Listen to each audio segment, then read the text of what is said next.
Vous vous imaginez déjà les mains dans la terre à cultiver votre petit coin de paradis, mais cette question revient tout le temps, est-ce que vous pouvez vraiment en vivre? Vous rêvez d'une micro-ferme qui nourrisse le sol, les gens, et qui vous permette d'en faire un métier durable, aligné avec vos valeurs, mais entre le mythe du retour à la terre et la réalité économique, parfois il y a un réel fossé entre les deux. Et si le problème ne venait ni de votre passion, ni de vos connaissances, mais simplement du modèle économique choisi au départ? Bonjour à tous, je m'appelle Dimitri, j'ai accompagné des dizaines de porteurs de projets à analyser des trajectoires de nombreuses micro-fermes et j'ai côtoyé sur le terrain des professionnels pour qui ça a marché et d'autres pour qui ça n'a pas suffi. Et ce qui fait souvent la différence, ce n'est pas les outils, pas la surface, pas le talent, mais c'est le modèle économique choisi dès le départ. Dans cette vidéo, vous découvrirez 5 modèles économiques que je recommande, mais aussi des dizaines d'autres pistes concrètes pour que vous puissiez bâtir le modèle qui vous correspond avec le bon compromis entre sens et viabilité. Et j'espère sincèrement que l'un d'entre eux résonnera avec votre projet. Alors d'abord, pourquoi le modèle économique est la clé? Pendant longtemps, on a cru qu'il suffisait de cultiver avec passion, de respecter la terre, d'avoir de belles valeurs pour que tout suive naturellement, mais en réalité, un projet peut être magnifique sur le fond, éthique, permaculturel, inspirant, et pourtant s'effondrer en moins de 2 ans seulement. Et simplement parce qu'il ne gagne pas assez pour tenir la route. Et c'est là qu'il faut oser regarder les choses en face. Oui, il faut parler d'argent, oui, il faut viser la rentabilité, et pas comme une trahison de vos valeurs, mais comme le seul moyen de les faire durer. Parce qu'un projet qui ne tient pas économiquement ne dure pas, et un projet qui ne dure pas n'a pas le temps d'avoir de l'impact. Et donc il doit nourrir la terre, et vous nourrir vous aussi, financièrement forcément. La vraie question, ce n'est pas dois-je choisir entre sens et viabilité, la vraie question c'est comment trouver le bon point d'équilibre entre les deux. Et c'est ce point d'équilibre, parfois très fragile, parfois qui va bouger dans le temps, qui fait toute la différence entre un rêve passager et une aventure qui transforme durablement votre vie et potentiellement aussi tout un territoire. Votre modèle économique, c'est ce qui va vous permettre de vivre de votre ferme, de rémunérer les personnes qui travaillent avec vous, de contribuer à l'économie locale, et tout ça en respectant vos valeurs, votre rythme de travail, votre équilibre de vie de manière générale. Alors non, parler de rentabilité, ce n'est pas trahir la permaculture, c'est lui donner les moyens d'exister dans la durée, et aujourd'hui on va voir ensemble comment poser ces bases solides. On va d'abord faire un tour d'horizon rapide sur pas mal de business models possibles, et on verra surtout en détail 5 types de modèles que je recommande un par un. Alors les business models. Et si je vous disais qu'il existe plus de 30 façons de vivre de votre micro-ferme et peut-être plus d'une centaine si on les combine ensemble, et que la majorité des porteurs de projets n'en explorent que 2 ou peut-être 3.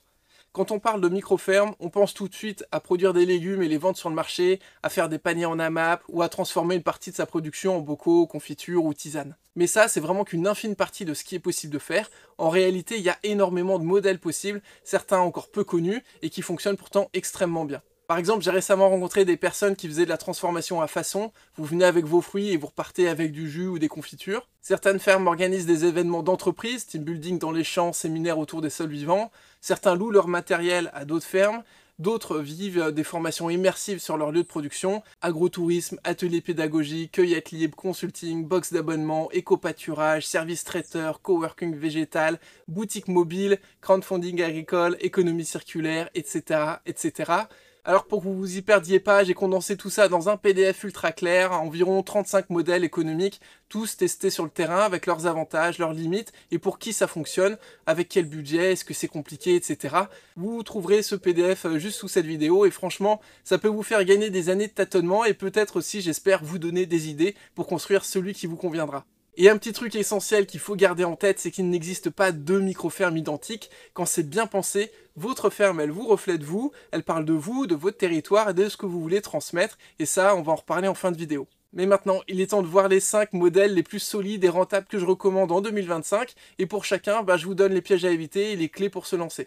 Allez, c'est parti. Le premier modèle, c'est celui du maraîchage bio-intensif à la façon de Jean-Martin Fortier. Il est maintenant très connu, c'est peut-être le modèle le plus connu des micro-fermes. Donc si vous cherchez un modèle qui soit fiable, qui soit reproductible, éprouvé par des centaines de fermes, alors c'est celui-ci qu'il faudra regarder de près. Le maraîchage bio-intensif qui a été popularisé notamment par Jean-Martin Fortier, mais par d'autres également. Le principe il est simple mais extrêmement efficace. On va produire des légumes classiques, des carottes, des salades, des radis, des tomates, etc. mais avec une extrême optimisation du moindre mètre carré. Pas besoin de tracteur, pas besoin de plusieurs hectares, et tout ça juste avec une bonne planification, des outils manuels adaptés et une rigueur logistique qui fait vraiment toute la différence. C'est un modèle qui a fait ses preuves, notamment pour celles et ceux qui aiment la régularité, la maîtrise technique et le contact direct avec les clients. Et surtout, la demande pour les légumes bio, locaux, ultra frais, elle est toujours là. les marchés, paniers, AMAP, il existe déjà des circuits en place, et ça facilite énormément le démarrage, il n'y a pas besoin de réexpliquer son métier, sa valeur ajoutée, etc. Alors pourquoi ce modèle il reste ultra pertinent en 2025? Parce qu'il s'appuie d'abord sur une offre connue, compréhensible par le client final. Ensuite, il favorise la fidélisation avec le principe des paniers AMAP et d'une ouverture régulière de vos points de vente, donc marché, vente sur place, magasin producteur. Il permet un très bon retour sur effort si vous êtes bien organisé, avec des rotations rapides, une sélection des cultures à cycle court, des paniers réguliers, une production étalée sur vraiment toute l'année.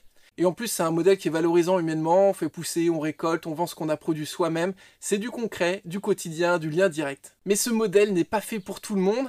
Il faut se le dire franchement, c'est du sport, c'est physique, c'est intense et ça pardonne vraiment pas l'improvisation. Faut savoir planifier, anticiper, tenir ses semis, gérer la météo, les maladies, les pics de travail semaine après semaine. Et puis pour bien vendre, il faut une vraie rigueur commerciale aussi. Il faudra tenir les marchés même quand il pleut, gérer les paniers sans rupture, communiquer régulièrement avec vos clients, etc., etc.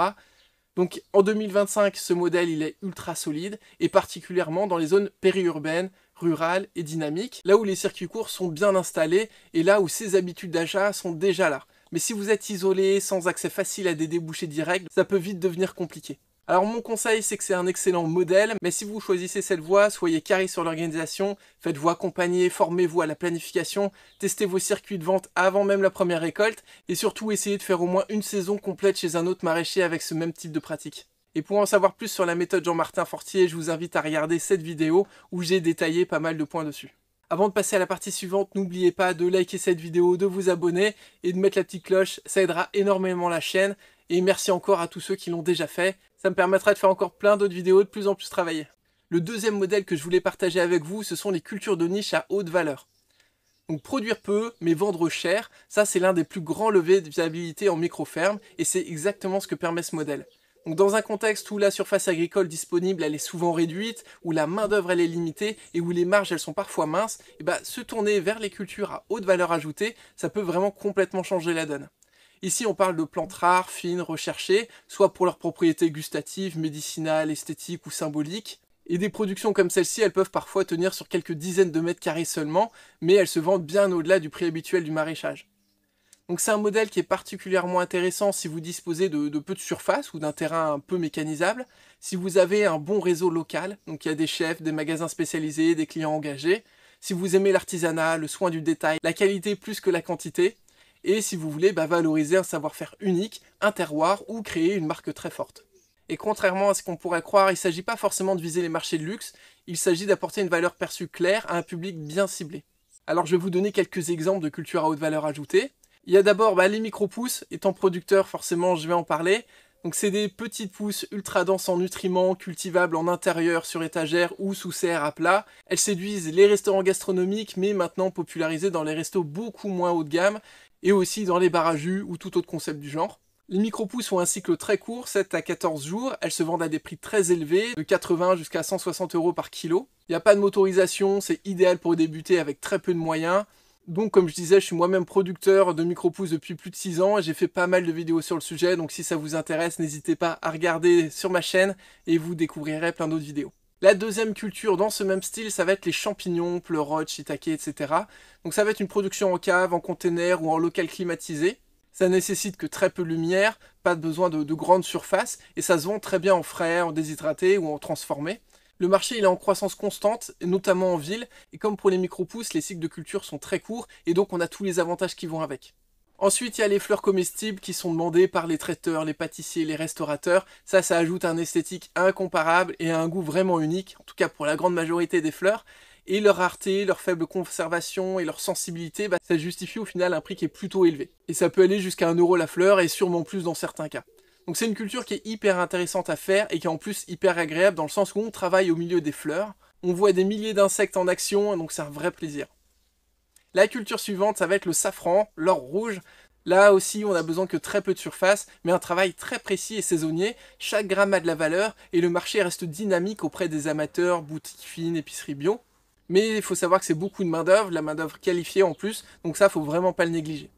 Ensuite, le houblon artisanal, donc ça c'est une culture qui est très technique, mais avec une forte demande locale et une forte croissance. Là, pour le coup, il y a un démarrage qui est très exigeant, c'est une culture de niche qui a un fort potentiel si on vise vraiment les circuits courts et une différenciation variétale.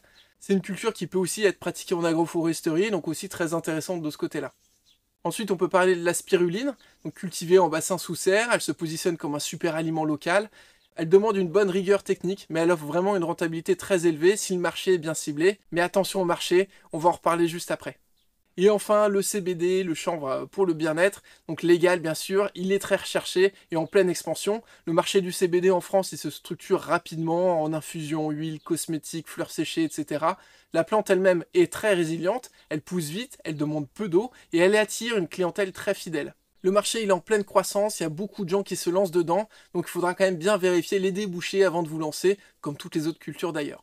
Et on va parler tout de suite de justement ces quelques pièges à éviter, et donc d'abord, les débouchés. Et ça tombe pas du ciel, il va falloir en parler autour de vous, faire goûter, expliquer, bref, c'est un vrai travail de communication, et parfois aller chercher les clients un par un, surtout au début, et c'est le cas en tout cas quand on veut travailler avec des restaurateurs par exemple. Ensuite, certaines de ces cultures sont assez exigeantes, hein. C'est beau sur le papier, mais au quotidien ça peut être physique, les récoltes elles sont souvent manuelles, minutieuses, et en plus il ne faut pas louper le bon moment, une journée de retard et la qualité peut complètement chuter, donc c'est vraiment une agriculture de précision et de connaisseurs, donc il faut avoir quand même beaucoup de passion pour se lancer dans ce type de culture. Et puis surtout, il va falloir aussi se différencier. Si vous faites les mêmes champignons ou les mêmes tisanes que les 3 autres producteurs autour de chez vous, sans vraie identité, sans valeur ajoutée perçue, ça va être compliqué de trouver votre place.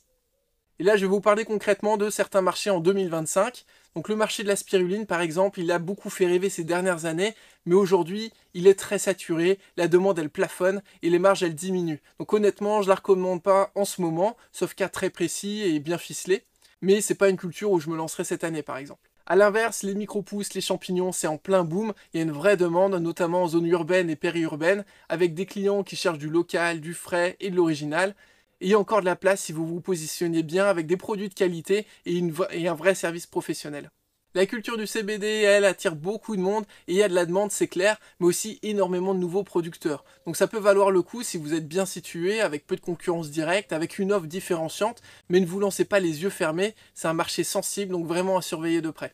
Bref, dans le modèle des cultures de niche, c'est pas juste la plante qui compte, c'est aussi le contexte local, les canaux de vente et la manière dont vous allez raconter votre projet. On va passer au troisième modèle, les PPAM, donc les plantes médicinales et aromatiques, avec la transformation artisanale qui va avec, c'est-à-dire en tisane, en baume, en huile, en cosmétique ou simplement séché. Alors pourquoi ce modèle fonctionne si bien? Parce qu'ils ne vendent pas juste un produit, mais ils vendent une expérience, une émotion et une histoire enracinée dans la nature. Le marché du bien-être, il est en forte croissance, il a toujours été très important, et les consommateurs sont en quête de produits naturels, locaux, traçables, et ils sont vraiment prêts à payer pour ça. Et quand c'est bien fait, les marges sont vraiment très intéressantes pour le coup. Ce modèle, il a un énorme potentiel touristique et pédagogique également, entre les balades botaniques, les ateliers de cueillette, les stages de fabrication de cosmétiques, les visites guidées de jardins médicinaux, etc., etc. Tout ça, ça attire un public qui est curieux, qui est engagé et qui est souvent prêt à acheter sur place. Donc c'est vraiment un modèle qui peut se compléter avec d'autres modèles, mais ça on va reparler par la suite. Mais là encore, comme toujours, il y a des points de vigilance. D'abord, la transformation artisanale, elle demande du temps et de la rigueur. Il ne suffit pas de faire sécher 3 feuilles de menthe, il faut vraiment maîtriser les températures, l'hygrométrie, le stockage, l'étiquetage, etc. Et souvent, on cumule beaucoup de variétés différentes, donc des spécificités pour chaque variété à apprendre et à appliquer. C'est d'ailleurs mieux d'augmenter progressivement sa gamme de produits pour pas se laisser dépasser et puis bien les maîtriser au fur et à mesure. Et surtout, si vous partez sur la cosmétique, la réglementation elle est très stricte, il faut faire des tests, des fiches techniques, parfois avoir des laboratoires partenaires, donc c'est faisable, mais il faut vraiment bien s'y préparer dès le départ. Un autre point important, le matériel de transformation peut coûter cher, séchoir, distillateur, mélangeur, conteneur, étiqueteuse, etc. Donc si vous voulez un rendu professionnel, il faut un minimum d'équipement. Vous pouvez bien sûr commencer petit ou mutualiser avec d'autres producteurs, mais c'est vraiment à intégrer dans votre plan de départ également. Et au niveau du marché, je vais vous donner un petit peu mon retour pour 2025. Les tisanes, ça reste une valeur sûre, surtout si vous produisez des mélanges originaux et un bon storytelling derrière, mais généralement, les volumes vendus, ils sont pas suffisants. Il faut d'autres transformations, d'autres produits pour vraiment compléter votre gamme. Les cosmétiques naturels, eux, ils explosent au niveau de la demande, mais attention, le niveau d'attente des clients, il est très élevé et il faut une vraie qualité, une belle image et parfois une certification pour rassurer. Donc c'est vraiment une activité à bien anticiper. Les ateliers, stages en revanche, ça c'est un excellent levier, il y a peu de charges et une belle rentabilité et c'est une façon très efficace de créer du lien avec vos clients. Mais comme d'habitude, on ne peut pas le faire partout, il faut que ce soit accessible, il faut rendre le lieu praticable pour ce type d'activité. Et puis bien sûr, il faut aimer ça, il faut aimer le contact, les échanges, et qu'il y ait plein de gens qui soient dans votre ferme assez souvent aussi. On va passer au quatrième modèle, les produits transformés à partir d'excédents. Vous avez sûrement déjà vu des cagettes de tomates trop mûres en fin de marché, des bottes de basilic qui fanent trop vite, toutes ces courgettes qu'on n'arrive pas à écouler en pleine saison, et donc au lieu de les composter, vous allez les revaloriser. C'est exactement ce que permet ce modèle, transformer vos excédents agricoles en produits à forte valeur ajoutée. Et en plus, ça va prolonger leur durée de conservation, et ça va vous permettre de lisser vos ventes dans le temps, notamment pendant les périodes de creux ou hors saison. Mais attention, je parle bien ici de transformer ce que vous produisez vous-même, vos surplus, vos invendus, vos récoltes en trop. Je ne recommande pas du tout de monter une activité basée uniquement sur l'achat-revente pour transformation, donc acheter des fraises pour en faire de la confiture par exemple. Alors pourquoi? Parce que dans ce cas-là, les marges sont beaucoup trop fines, et pour dégager un vrai bénéfice, il faut un volume énorme. Et puis là, vous rentrez en concurrence directe avec des industriels qui, eux, ont des moyens, des chaînes de production, des prix d'achat et des volumes qui n'ont vraiment rien à voir avec les nôtres. Donc c'est toujours possible avec une image de marque très forte, mais dans cet exemple, on va vraiment spécifiquement parler de la transformation artisanale comme levier complémentaire à une production existante, pas comme activité principale déconnectée du sol. Alors pourquoi ce modèle il est malin et il est puissant? Alors il vous permet d'abord de valoriser vos pertes, donc rien ne se jette, tout se transforme, et le gâchis, selon les études, est d'environ 20% pour la production d'un maraîcher par exemple. Ensuite, il va vous permettre de monter en gamme. Une tomate vendue par exemple 3 € le kilo peut devenir un pot de sauce vendu 5-6 € ou même plus. Ensuite, vous vendez en circuit très court, marché, foire, boutique locale, épicerie fine, etc. Donc avec souvent d'excellentes marges. Vous pouvez aussi lisser votre charge de travail, donc c'est-à-dire congeler certains fruits ou légumes en haute saison quand vous manquez de temps, puis faire la transformation en période plus creuse, notamment pour les petits fruits. Ou encore produire un gros volume quand tout est mûr, comme la sauce tomate par exemple en bidon de 10 litres ou plus, puis la mettre en petits bocaux étiquetés petit à petit à l'automne. Et c'est ce que vos clients achètent au fond, c'est pas juste un pot de confiture, c'est un goût du terroir, c'est une histoire, c'est un produit fait maison, local, sans conservateur, et ça change vraiment tout. Mais comme toujours, il y a quelques réalités à prendre en compte. D'abord, la transformation, ça demande du matériel adapté, stérilisateur, marmite inox, des balances de précision, des verrines, des étiquettes, un espèce de stockage, etc. Donc tout ça, ça représente un coût de départ qui est non négligeable. Ensuite, il y a les normes d'hygiène, et elles sont vraiment très strictes, forcément, au niveau de la traçabilité, des procédures HACCP, etc. Donc généralement, il faut un local séparé qui soit dédié à la transformation, et c'est totalement faisable, mais ça demande quand même de s'organiser sérieusement, de s'intéresser vraiment à ce sujet-là, et puis d'avoir les fonds suffisants ou la capacité d'emprunt nécessaire. Et enfin, c'est du boulot, stériliser 300 bocaux pendant une canicule d'août, étiqueter la chaîne à minuit avant un marché, c'est pas toujours glamour, faut aimer ça, ou du moins l'intégrer à votre rythme de travail, et comme je l'ai dit juste avant, ça peut être fait en hors saison si on s'organise bien. Alors mes retours terrain en 2025, c'est un modèle qui est en forte progression, notamment dans les fermes qui cherchent à se sécuriser financièrement. Et ce que je vois, des pestos, des pickles, de la lactofermentation, ça marche vraiment très bien, surtout en magasin bio et en vente directe. Ensuite, il y a les soupes, les compotes, les sauces, ça a fait déjà leur place et ça continue d'être vraiment intéresser.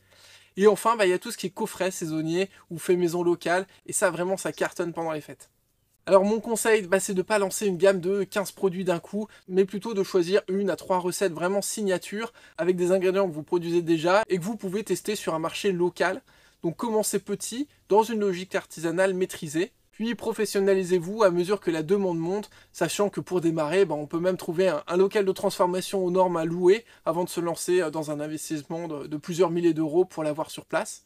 Et surtout, pensez identité produit. Un visuel clair, une belle histoire, une cohérence avec votre ferme, ça c'est hyper important. Et enfin, le 5e modèle, ça va être tout ce qui est gîte, tiny house, accueil à la ferme. Et si votre ferme devenait aussi un lieu où on a envie de se reconnecter. Dormir au milieu d'un verger, se réveiller avec le chant des coqs, boire une tisane récoltée sur place, etc. Le tourisme rural explose et vous pouvez très bien accueillir des visiteurs sans transformer votre ferme en hôtel. Un simple gîte rustique, une tiny house autonome, une tente safari ou même une yourte, ça peut suffire à créer un revenu complémentaire et parfois très significatif qui peut devenir principal. Alors ce modèle, c'est pas juste mettre une cabane sur un terrain, c'est vraiment offrir une expérience immersive, unique et alignée avec vos valeurs et souvent très rentable. Alors pourquoi ce modèle fonctionne si bien? Parce qu'il génère d'abord un revenu semi-passif. Rien n'est vraiment passif. Une fois la structure en place, vous pouvez accueillir en parallèle de vos autres activités agricoles des gens.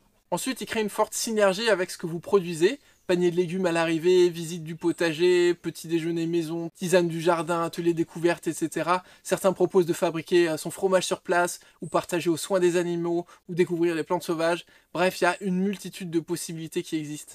Ensuite, ça renforce votre image de marque, hein. Votre ferme, elle devient un lieu vivant, ouvert, mémorable, esthétique et porté sur l'extérieur.